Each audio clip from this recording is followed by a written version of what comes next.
from the PBS Utah studios on the campus of the University of Utah in Salt Lake City, the Utah Debate Commission welcomes you to the Republican primary candidate debate for Utah's 3rd Congressional District.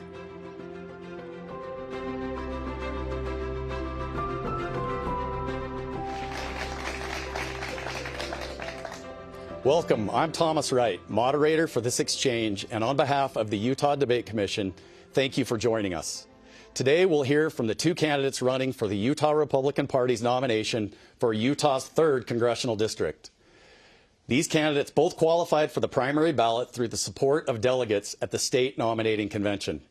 The candidates are Celeste Malloy and Phil Lyman. We look forward to an engaging and civil discussion with the goal of helping Utah voters make informed decisions.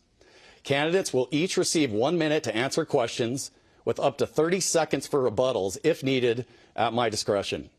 A random drawing held earlier determined that candidate Malloy will get the initial response to the first question, and we will then alternate turns on the remaining questions. Now, let's begin. In recent months, Utah has seen proposals for major data center projects in both Box Elder and Iron counties. Supporters point to jobs, tax revenue, technological leadership, and national security benefits. Opponents raise concerns about water consumption, power demands, and long-term impacts on local communities. Based on what you know today, do you support the proposed Box Elder County project? And what specific criteria should every future data center project in Utah have to meet before receiving support? So on paper, Utah is a perfect place to build data centers. Unfortunately, data centers aren't built on paper, and states are made up of people. And the people in Utah have questions, and they want those questions answered. I think we have a unique opportunity in Utah to lead on AI policy and development that's going to require data centers. But in order to build data centers in Utah, we've got to make sure that we're siting them where people want them, and we're building the type that match our resources. So there are basically 2 types of data centers. One type is water-cooled, and that takes a lot of water, and Utah's not a great place for that kind of data center. Then there are air-cooled ones, and they take a lot of power. We can produce power in Utah, but we don't have any more water. So we should be making thoughtful decisions about building data centers in Utah that match Utah's needs, Utah's resources, and what the people of Utah are asking for, and we have to make sure we bring the public along and answer their questions along the way. Thank you. Candidate Lyman. Yeah, thank you. You know, I was in a meeting last week in Box Elder County, went up to a protest there, and a lot of people there that have very different political views than I have. And I said, the one thing I think we have in common is we don't like being treated poorly. And the people were treated poorly in this instance. They weren't consulted. They weren't told what was going on.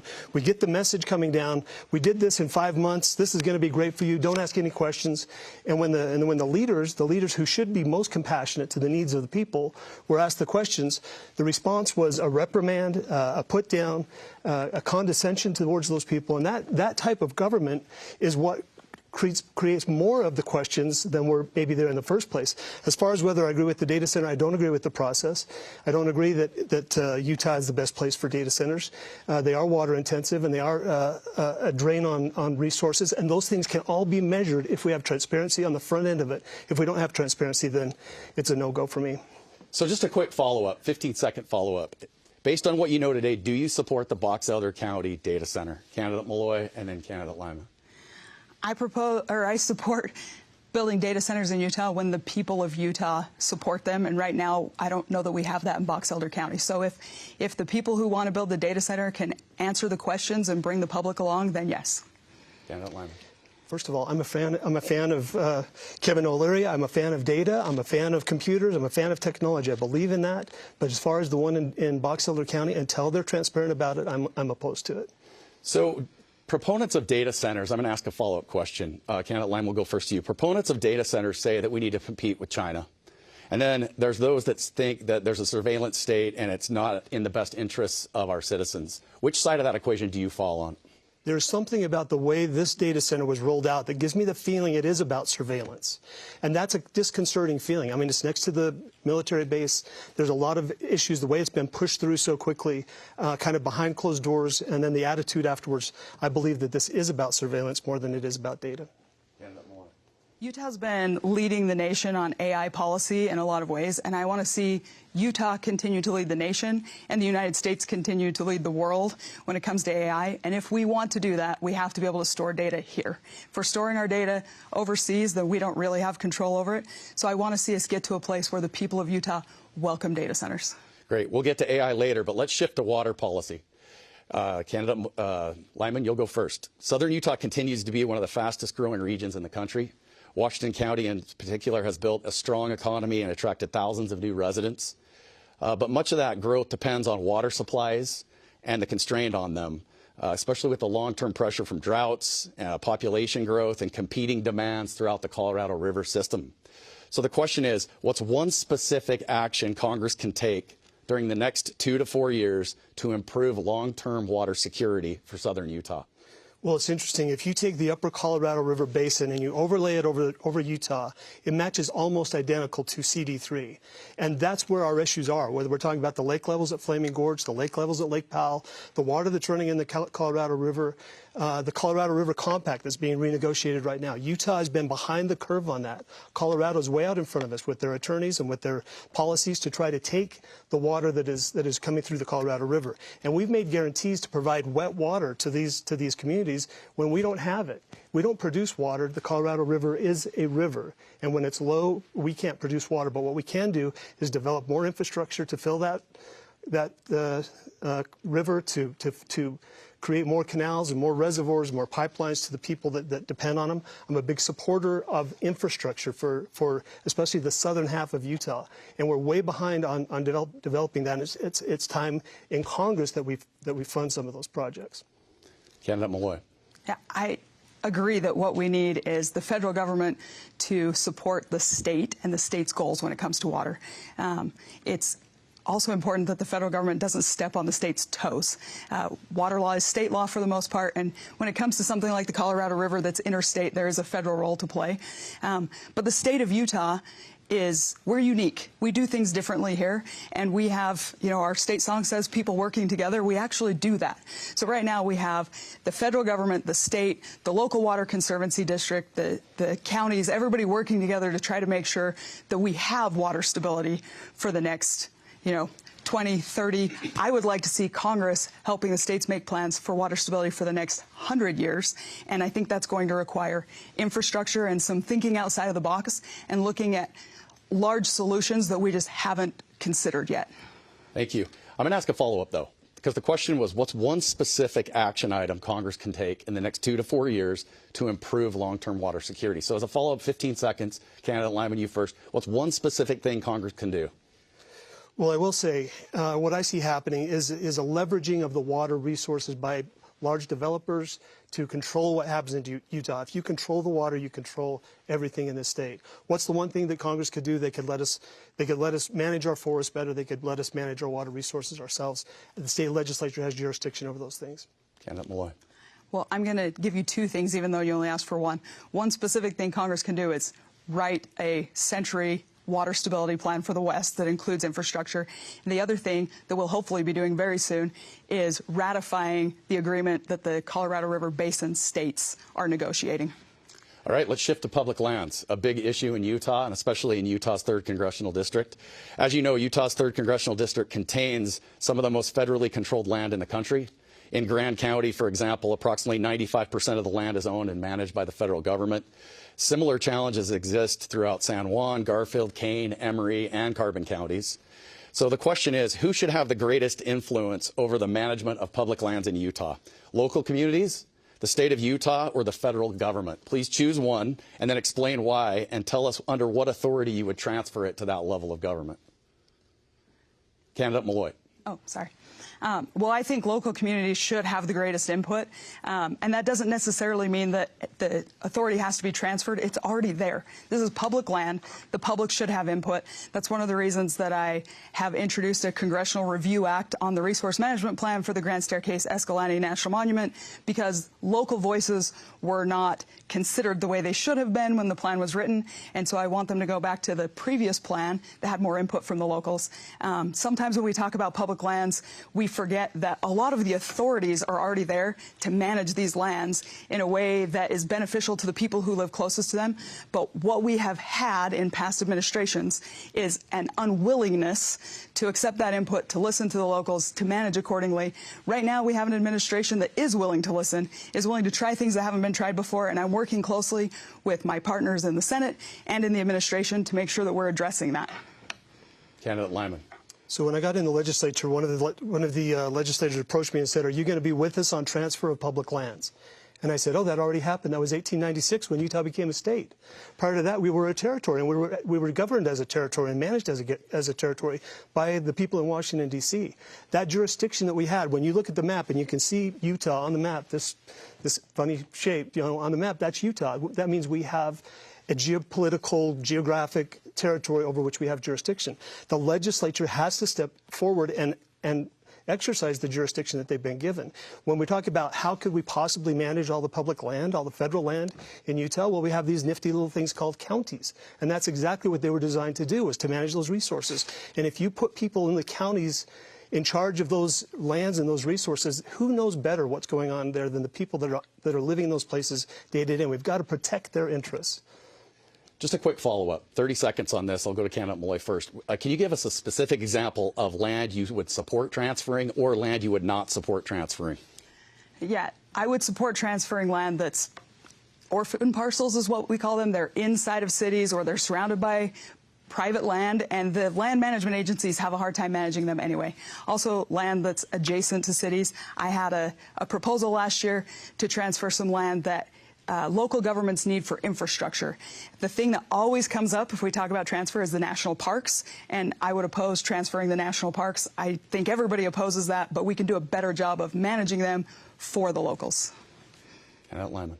So I appreciated Mike Lee's bill a few years ago that created basically a homestead type provision. I do not support transferring ownership of federal land to the state, because if the state has jurisdiction and ownership, I've seen what they will do with their state land, and I've watched the cronyism and the pay to play and the picking winners and users, and I do not trust the state of Utah in this situation to be in charge of divvying up the public land if they were to receive that from the federal government. Thank you. Let's shift to artificial intelligence. As you know, artificial intelligence is expected to impact national security, employment, education, healthcare, and really nearly every sector of the economy. Some experts believe it may be the most important technological development in our lifetime.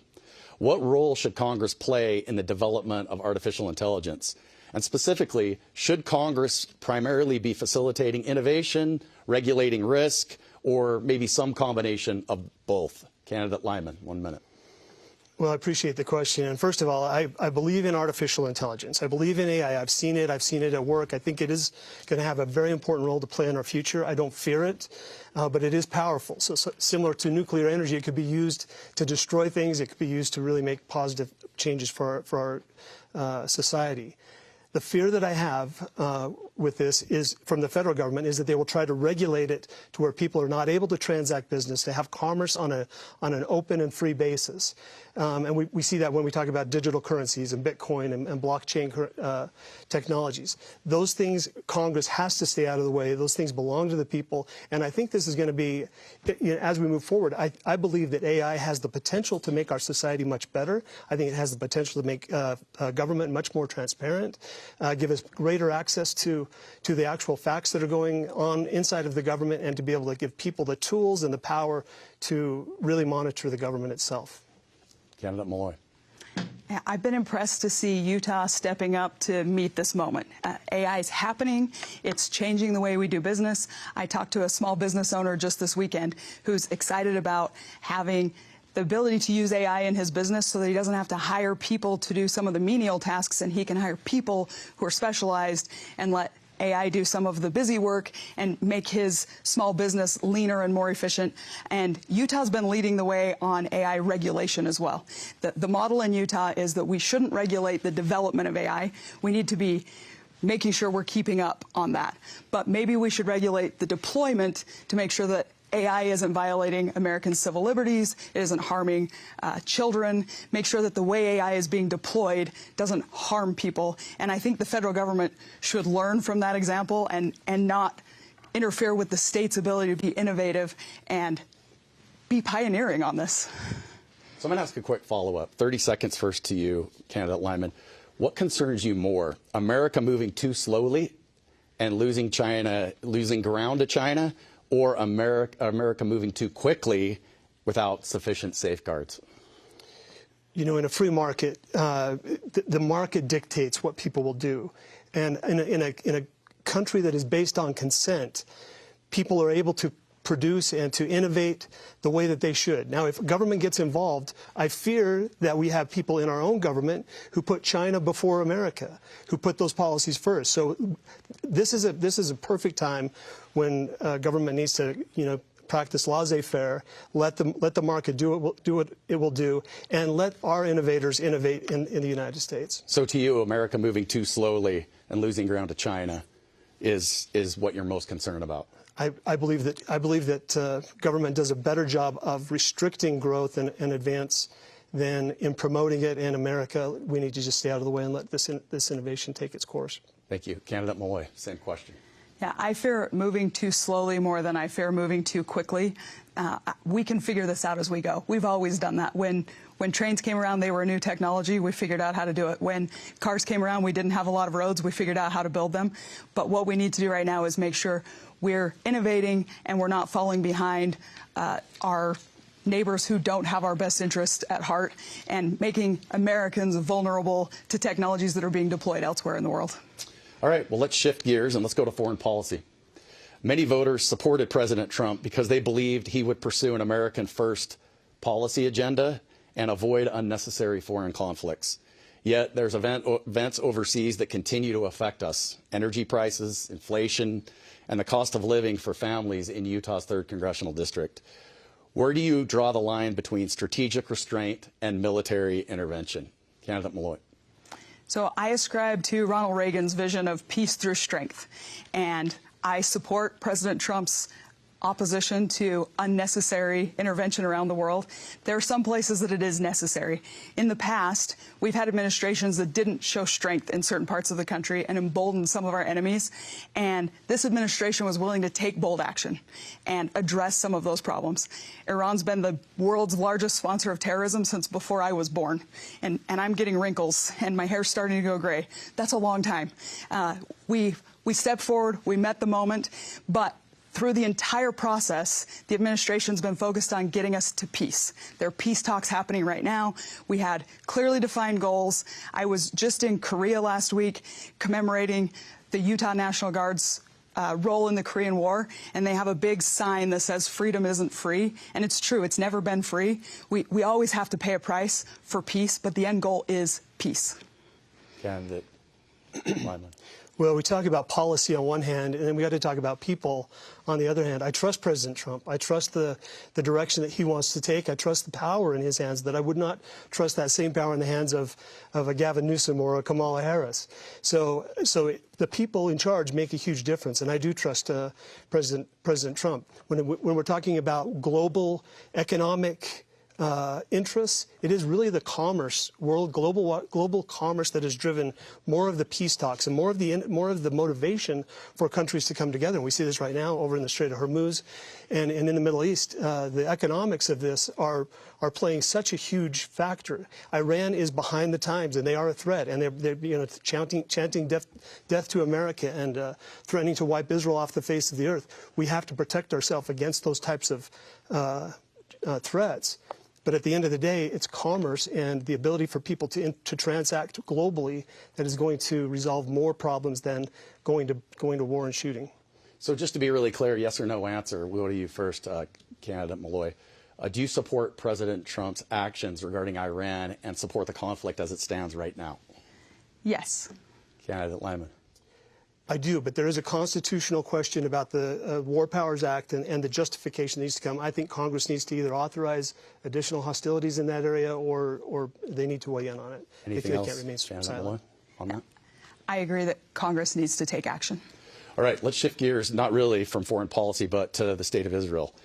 Do you view Israel as one of America's strongest and most important allies?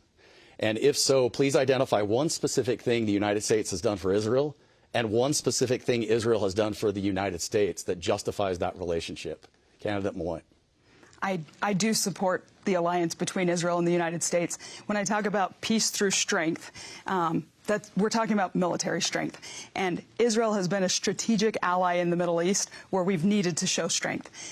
They're sitting in a very vulnerable position, and one specific thing we've done for them is the Iron Dome.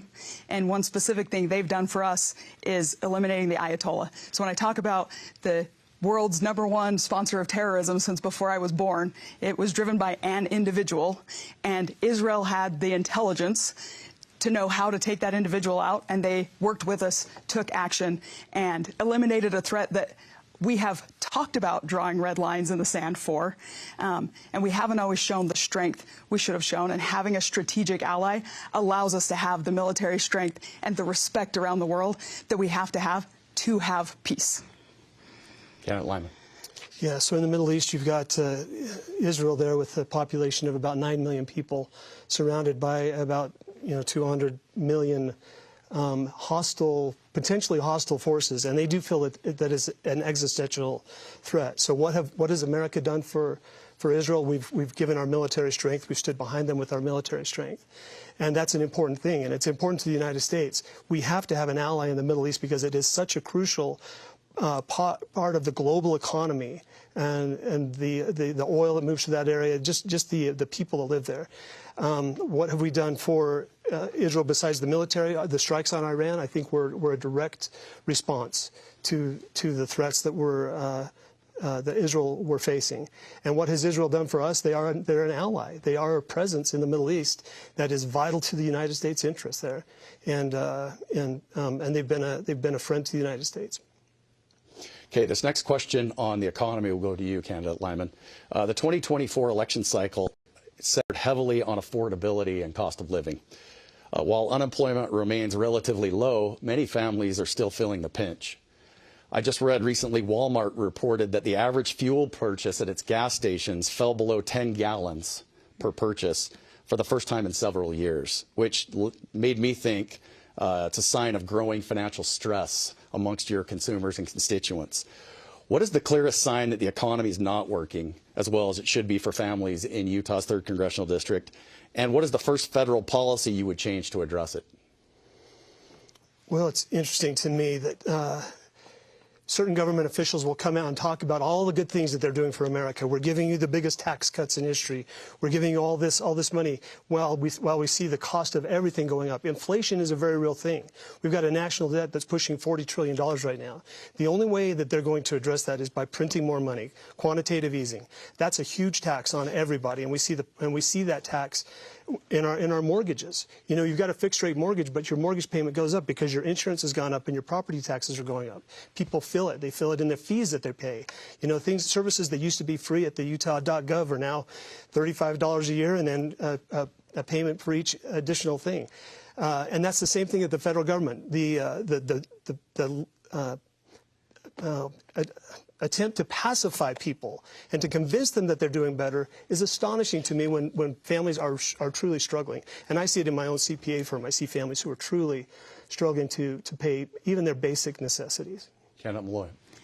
We have to make sure that Utah families are keeping more of their dollars in their own pockets, in their family budget.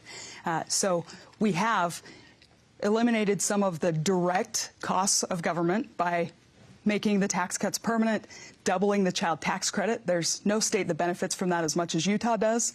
I hear from parents how much they appreciate that. And we have to keep going. We passed 12 individual appropriations bills last year. That's where we cut the discretionary spending. We also cut mandatory spending last year through the reconciliation package.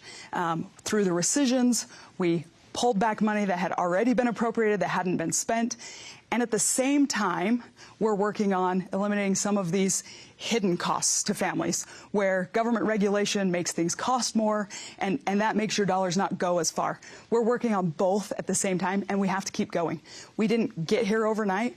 We've had administrations and Congresses in the past that just wanted to print more money and wanted to go into more debt, and now we're finally heading in the right direction. Can I have a rebuttal to that? Go ahead, Candidate Lyman. In 2017, Congress passed the Tax Cuts and Jobs Act, and it was a great tax cut. It doubled the child tax credit. That was set to expire here this year. Congress made a bill that it would not expire, so they kept the $2,000. They raised it by $200. That's not doubling the child tax credit. And all the other things that were going to expire with that 2017 bill are not a huge tax cut. In fact, at the same time that the child tax credit was doubled, they took away the dependency exemption, which was a huge cut to people who live in Utah, especially if they're above the 25% tax bracket, because they get a $4,150 tax deduction per child, and now they get a $1,000 tax credit. We have not seen major cuts on taxes in regards to that 2017 bill, or especially to the 2020 vote. Candidate Malloy. So we reduced the tax on tips, the tax on overtime, the tax on Social Security. We doubled the death tax cap so that when a family's passing down a farm or a small business, they keep more of that money and less of it goes to the federal government. This Congress has been very busy working to make sure that Americans can invest their own money and not have it go to the federal government. I'm going to have to follow up, because this 3rd Congressional District is really an interesting district. You have some of the fastest growing communities in America, and then you have rural communities like Price and Castledale, Blanding, Panguitch, Kanab, that maybe aren't experiencing that same economic growth. So what would you say to residents and voters in that district, in those communities? How did we get where we are with these tough economic conditions? Why are they putting 8 gallons of gas in their car at a time, and what can be done to fix it for them? Candidate Lyman first, and then Malloy. So I feel very blessed to live in a town that looks very much like it did when I was a kid. And my children that are moving back want that same experience for their children. So growth for the sake of growth is not necessarily a good thing. I don't think these communities are feeling left out from a growth standpoint. What they are feeling is treated poorly by those people who are making decisions, that are divvying out the money. We talk about things like water development. Water development for whom? Where it's going to the Wasatch Front. It's not going to the rural areas. They're the ones that are paying the price. Even when we talk about things like cloud seeding and stuff like that, it's not cloud seeding in the rural areas. It's cloud seeding for the ski resorts, and we see it. Those people in those communities, they're not dumb, and they can see where the money is going. They're appreciative of the benefits. They're appreciative of government. But it's not right when families are picking up the tab for the Olympics or for stadiums or for things like that they're not going to be the beneficiaries of, and they feel that it's not right. And somebody's got to step in and advocate and protect those families. Great. Candidate Malloy. We have to make sure that the rural towns, rural counties are not being left out of the economic growth that's happening in Utah. And to that end, I have worked with the elected officials in those areas to make sure that we are investing in water infrastructure, in road infrastructure, making sure that these rural communities that don't have the tax base, largely because they're surrounded by federal land, have the ability to keep up with the infrastructure needs that make it so that people can live there, that make it so people can move there, can invest there, start their small business there, so the rural counties aren't being left out of the economic boom.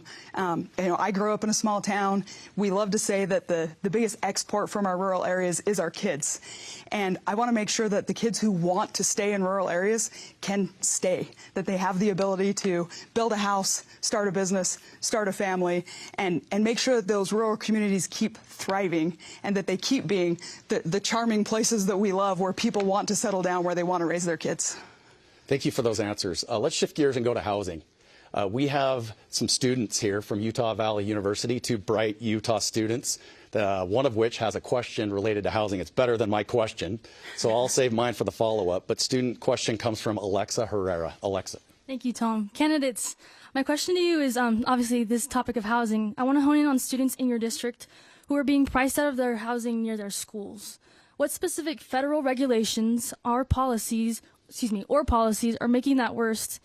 And if elected, what would you do to lower the cost of living for college students specifically?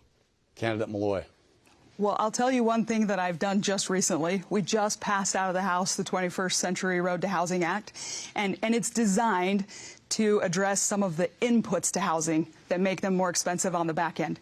And in a well-intentioned move, it originally had a clause in there that didn't allow corporations to invest in housing and own it.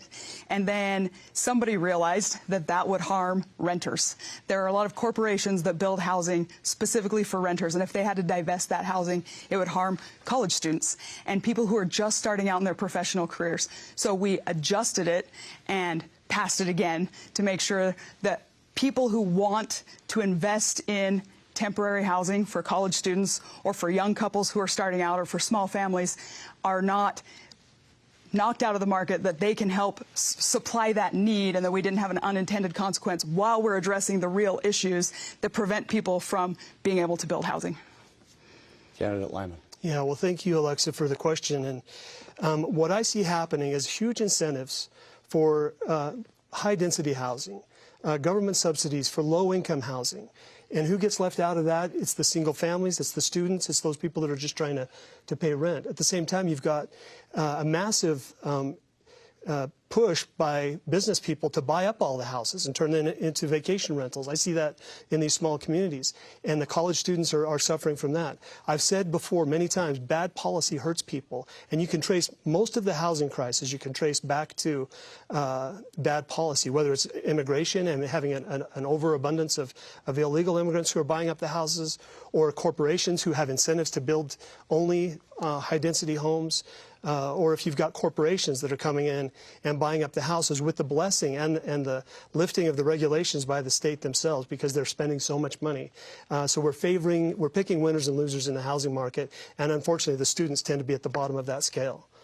One quick follow-up, 30 seconds on this. Washington County communities like St. George, Washington, Hurricane are struggling with affordability as the growth continues at a rapid pace. Meanwhile, communities like Monticello, Escalante, Beaver, Hanksville, they face a different challenge, right? There's not enough investment, there's not enough economic activity to make new housing projects financially viable. How, as a member of Congress, will you balance those two interests? Congressman Malloy.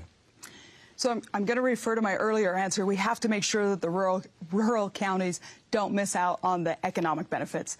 When new businesses are coming into Beaver County, which they are, then the county has the tax base to invest in infrastructure that encourages new housing. So I think we can address a lot of the problems in the smaller communities by making sure that we're investing in getting businesses to locate there and create jobs. Candidate Lyman. Again, housing is one of those areas where entrepreneuring-minded people look and say, you know, I have an advantage here because I know how to build houses. The advantage is if I could own rights that allow me to build, or if I could get the legislature to pass legislation that would favor my projects in these counties. If I could get PIDs and TIFs and all of these incentives to help subsidize those programs, the net effect is housing that goes through the roof and becomes unaffordable to everybody else. Thank you. We've now reached the halfway point of the debate featuring the primary election candidates for the Utah Republican Party's nomination for Utah's 3rd Congressional District. If you're just joining us, I'm Thomas Wright, moderator for this presentation of the Utah Debate Commission. We're coming to you from the PBS Utah studios on the campus of the University of Utah in Salt Lake City. Let's get back now to the questions. We have a student question from another great student at UVU. This question deals with federalism, and it's going to be asked by Rebecca White. Utah consistently leads out on many federalism initiatives. As a member of Congress, how will you help balance the role of the states versus the role of the federal government? Candidate Lyman. Well, thank you for that question. I know UVU has got their federalism department down there. They've been doing some great things. They've been doing some research. Federalism is the balance of government. It's the three branches. It's the state versus the federal, those things that keep government in check. And I've always said, government, if it will stay in its lane, does a service. When it gets out of its lane, it does not do a service. The federal government will expand and overreach and encroach upon the rights of Utah every time we let them. And who is it that's supposed to be there to hold the line? It's the state legislature. And if the state legislature won't hold that line on federalism, then we're going to see an overreach and a dysfunction in that function of government. By the same token, you've got the legislative, the judicial, and the executive branches. And we've got to have a point in our government where the legislative branch is willing to stand up to the executive, if that's what it comes to, or stand up to the judicial. And we've seen that here in Utah over and over and over, whether it's the judicial branch drawing the districts for congressional boundaries, or whether it's the legislature yielding to the federal government on public lands jurisdiction. Candidate Malloy. I love that question. Federalism is part of the genius of what makes our system of government work. And we're celebrating America's 250th birthday in about a month, having our big semi-quincentennial. And I think part of the reason we're still here 250 years later is that we have that natural tension between the states and the federal government, between the branches. And so one of the things I do personally as a member of Congress is I decline to support a lot of bills that sound like a good idea, except that they should be handled by the states. The way federalism is designed to work and the way it has to work is that we have to stay in our lane in the federal government, and the state needs to be legislating on most issues. So the state should be jealous, should be guarding its authority. The legislative branch should be jealously guarding our authority. The judicial branch should be exercising checks and balances. That's what makes it so that the people can control the government, and no part of the government can get strong enough to violate people's rights. On the federal budget, the federal government hasn't run a balanced budget for 25 plus years. And since then, Republicans and Democrats have each controlled the White House and the Congress at same times and similar times. Yet the national debt has continued to grow and skyrocket. We're now exceeds, what, $39 trillion. Why has Washington failed to balance the budget for more than 25 years? And what can you do in office to correct that? Candidate Malloy. Well, I'll answer the second part of the question first. The reason it's so difficult for Washington, D.C. to balance a budget is because people want things from the federal government, and people who are in elected office want to give people things in order to stay in office. But what we're doing right now is course correcting and making sure that we're doing our job. I'm on the Appropriations Committee. That's where the spending decisions are made. We're passing our appropriations bills, 12 individual bills, the way we're supposed to, negotiated by subcommittee chairs who understand the issue areas, and we're cutting spending. At the same time that we're investing in our national defense and making sure we have a strong military, we're cutting other things out of the budget and making sure that we're spending less money year over year. Not just slowing down the growth, but spending less money year over year. And at the same time, through the reconciliation process, we're also making changes to mandatory spending, because if we want to get back to a balanced budget, what we have to do is stop spending on some of the things we've been spending on. Candidate Lyman. Well, it's interesting to see Congress continue to spend and spend and spend. And what we see sometimes is an inclination to bend their knee to the government interests, such as government shutdowns. Oh, we can't have a government shutdown. That's going to affect too many people, when that's probably exactly what needs to happen if they're doing the wrong things. So they hold us hostage. They hold Congress hostage. They hold us hostage with these government shutdowns. Government, we cannot be making excuses for the government at the expense of the people of Utah. And we've got to recognize that the family's budget is more important than the budget of the states or the county. That those families that are struggling to pay their bills is more important. The sad reality of the deficit that we've got is that it will take more quantitative easing, and that is going to lead to greater inflation. You'll still get your Social Security check. It just won't buy what it used to buy or what it should be able to buy. And that's a serious problem moving forward. The biggest tax we have in this country is not our income tax. It is the inflation. And as we see those things go up, it's going to get worse and worse and worse unless we will really pull back on the spending. So let's dig into the budget a little bit here. I have a couple follow-ups, and we'll go first to you, Candidate Malloy. Continuing resolutions have become the order of the day, meaning the government hasn't passed a budget, so we operate on a continuing resolution. Why hasn't the government been able to pass a budget in over 25 years? So this is what we're actually doing right now. We were doing continuing resolutions Speaker Johnson made it a goal of his not to do a continuing resolution last year. We had to do a temporary one to get our bills done, but we got 12 appropriations bills done. We're well into the appropriations process. This year, we're on track to get all 12 appropriations bills done this year. This is what the American public has been asking for. People talk a lot about regular order. We have to get back to regular order. That's what it means. It means the committees are doing their jobs. We're going through the appropriations bills line by line and deciding what should be in, what should be out. We're having committee hearings, committee markups. We're voting on the floor. We're passing these. That's how we keep the government accountable, because then I'm voting on what we're spending in the government. I'm not just kicking the can down the road. And we're making decisions every year about what goes in and what comes out, so that we're modern, we're up to date, we're meeting the needs of today instead of just doing a continuing resolution so we don't have to do something that's hard. Thank you. Candidate Lyman. Well, you know, the American people, they watch this happen, and that's why there's such low trust in government, is because they see the things that are happening. We read just this last week about a David Rush who had 303 gold bars and $2 million worth of foreign currency in his possession. The FBI raided his house and arrested him. Well, this wasn't a gangster from Chicago. This was former top leader of the CIA who's pilfering this money. So we're talking about these efforts to save money. When Doge came about, it wasn't that government woke up and said, oh, wow, we didn't realize we were overspending so much money. It's because it was revealed to the people of America, and they said, we cannot continue to spend this kind of money. And so we saw programs that evaporated overnight. And I think that without the transparency in this system, we are not going to see the results that we hope to, because they continue to pilfer. We're literally being run by pirates at the government level, and it's no surprise. So 30-second follow-up, just to conclude our debate on the federal budget. We all agree that $2 trillion deficit every year isn't sustainable. That's why we're $39 trillion in debt and counting. What's one program, federal cut in the budget you would make to get our spending under control? 30 seconds to you, Candidate Malone. Well, other than the appropriations process, which I just described, which I'm part of, we also have to root out all the waste, fraud, and abuse. It's true that we do have a low trust environment right now, because there have been things that have been happening that didn't get addressed. We're addressing them now. The president has assigned the vice president to be in charge of rooting out waste, fraud, and abuse. We have committees in Congress rooting out waste, fraud, and abuse.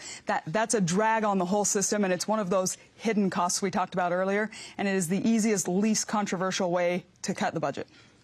Candidate Lyman. You know, do we have this deficit because America doesn't have resources or innovation or the ability to produce? No, we have this because of the lack of transparency and the absolute plundering that's taking place in this government.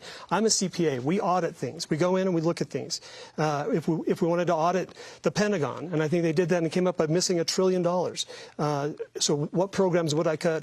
I would cut the U.S. Department of Education.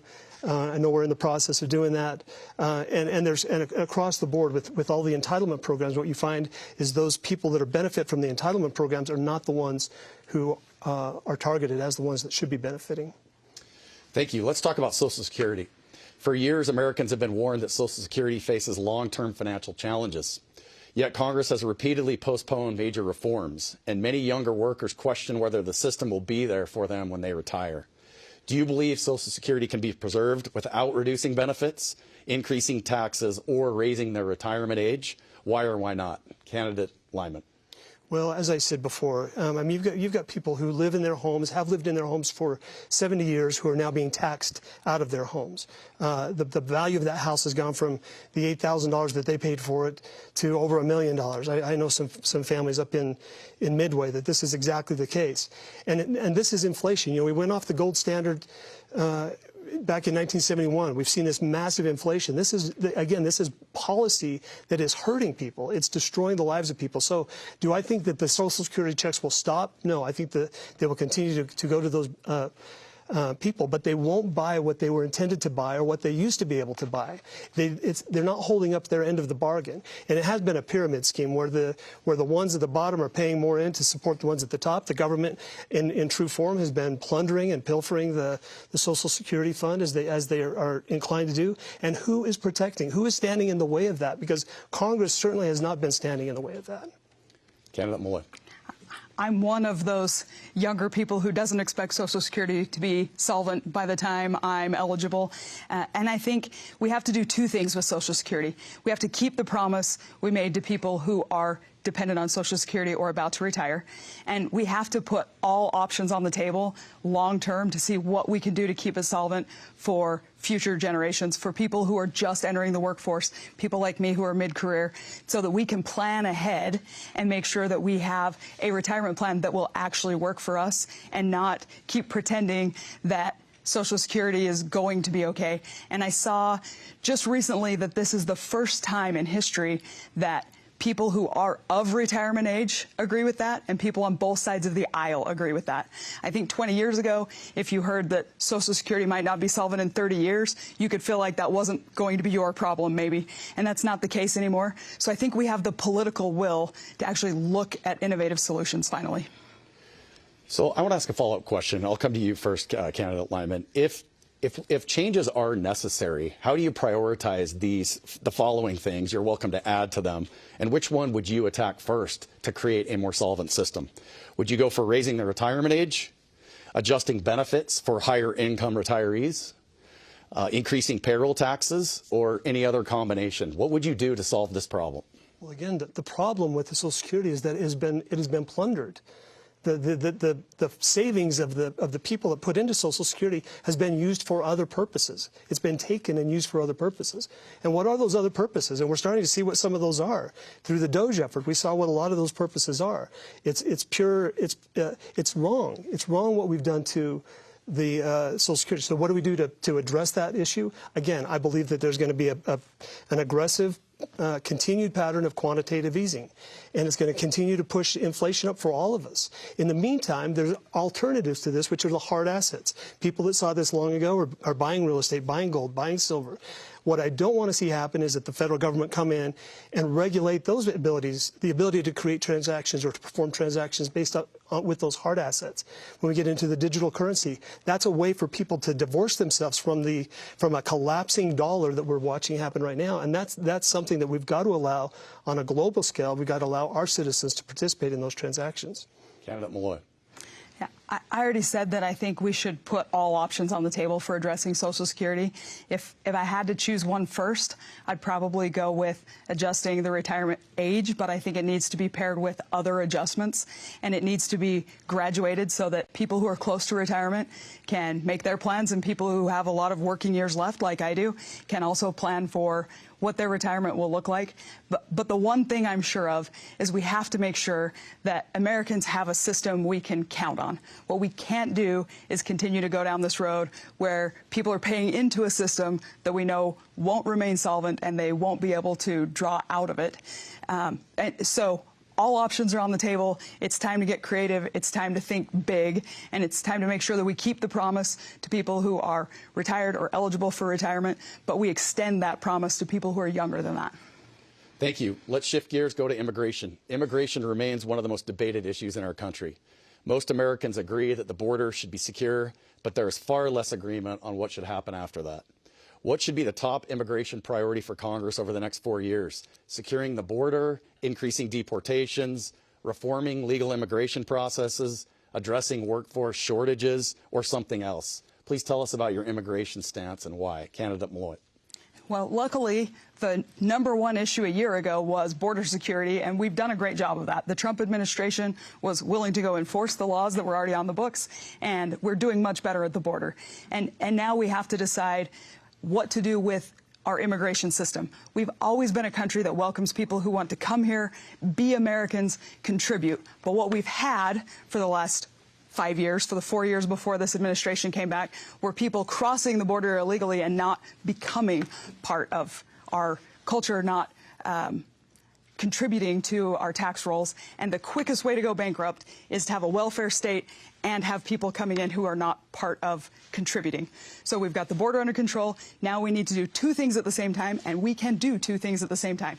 We have to make sure we're deporting the people who need to be deported and fixing the legal immigration system so that people who want to come here, live the American dream, and become Americans have a way to do that that makes sense. Candidate Lyman. Well, I think what you find in Congress are certain members of Congress who hate America.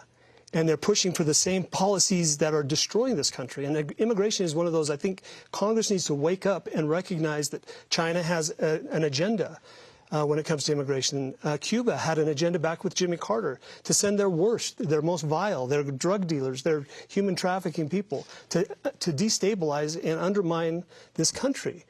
China has a wolf diplomacy policy of taking over countries through their Belt and Road Initiative. And it's happening all over the world, and we're watching it. And then we go along in the United States as if somehow our virtue doesn't allow us to address those issues. Gad Saad calls it suicidal empathy, and it is suicidal when we're unwilling to look at visa programs that were designed to provide temporary workers being abused and turned into conduits for human trafficking and fentanyl trafficking. A Congress that can't distinguish between those two is doomed to have some serious problems in immigration, and that's what we've got right now. 30-second follow-up. There's been discussion about locating a large-scale immigration detention center in Utah. Do you support that proposal? Candidate Malloy. I support having more beds for federal detainees in Utah. This is something I've been working on for years, actually. We don't have enough beds for detainees that the marshals pick up or ICE. What I would like to see is the administration work with Utah and treat us like we are a state that supports them and find a place and do it in a way that makes sense for the state and not have a heavy hand the way a Democrat administration would be expected to act in Utah. Candidate Lyman. No, I don't think that Utah should build a giant facility to house illegal immigrants. I think those immigrants should be shipped back to their countries. And the only crime worthy of deportation should be that you entered the country illegally.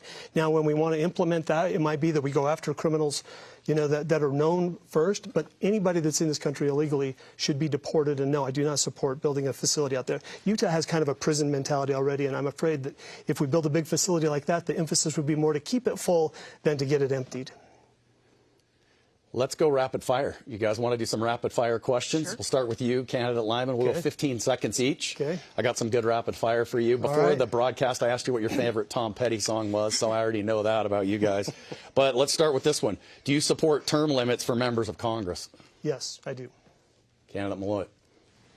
I'm kind of indifferent on term limits. If I have to vote on it, I'll probably vote in favor. Thank you. Candidate Malloy, this comes to you. Tell us about a time you changed your mind on a significant issue. Oh, that is a good question. I probably have changed my mind on how much I think the federal government should be involved in water infrastructure. I want the federal government to spend less, but I think water infrastructure is an investment, not a cost. Great. Candidate Lyman. When I was a county commissioner and they brought up the proposition of mail-in ballots, I looked at the benefit that would be to San Juan County, thinking, you know, this could work, and I had an idea from a CPA standpoint how that might work. In retrospect, we should never have implemented mail-in ballots in the first place. Okay, Candidate Lyman, this one to you. Should members of Congress be required to publicly disclose every stock and company investment they own? Yes, I think they are required to do that, but yes, they should be. And go ahead. I was going to say, and not only that, it's interesting that they are the only group of people, the only senators and congressmen are the only people who are exempt from insider trading. And I don't know why that's the case, but yes, they should at least have to disclose. I think that was the nature of the question, the insider trading, but thank you. Candidate Malloy. So, yes, I think we should be required. We are required, and we're not actually exempt from insider trading, but we need to make sure that it's being enforced, and I've supported bills that ban stock trading by members of Congress. Great. Thank you both. We've reached the end of our debate. Each candidate will now receive 1 minute to share a closing statement. A random drawing held earlier determined that candidate Malloy will go first. Thank you. I'm here running for re-election, and I already talked about America's 250th birthday. I want to close on a similar and hopeful note. 250 years ago, our founding fathers had this idea that ordinary people could govern themselves, that you didn't have to have a certain bloodline or a calling from God.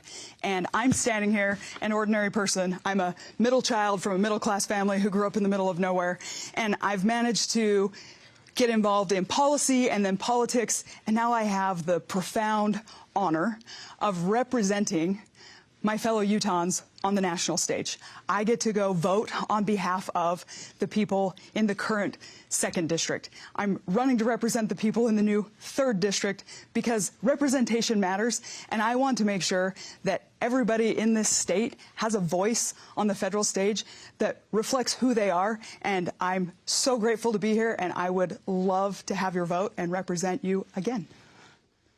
Candidate Lyman. So about 20 years ago, my wife and I moved into a house that we built. And we built the house not so we'd have a place to live, but so that we could teach our boys responsibility, how to be providers, how to stand up and provide for a family. We just graduated our third one from medical school, a third son from medical school a couple of weeks ago. I've described my politics as aspirational. What I mean by that is I believe that we can do better. I believe that there is a way for America to be the America that our founding fathers envisioned it to be. The Constitution is not just a document, a historical document. It's a pattern. It's a business model that works for us. And I believe that if our children understand the ability and the importance of taking accountability for their lives, they're going to live better lives.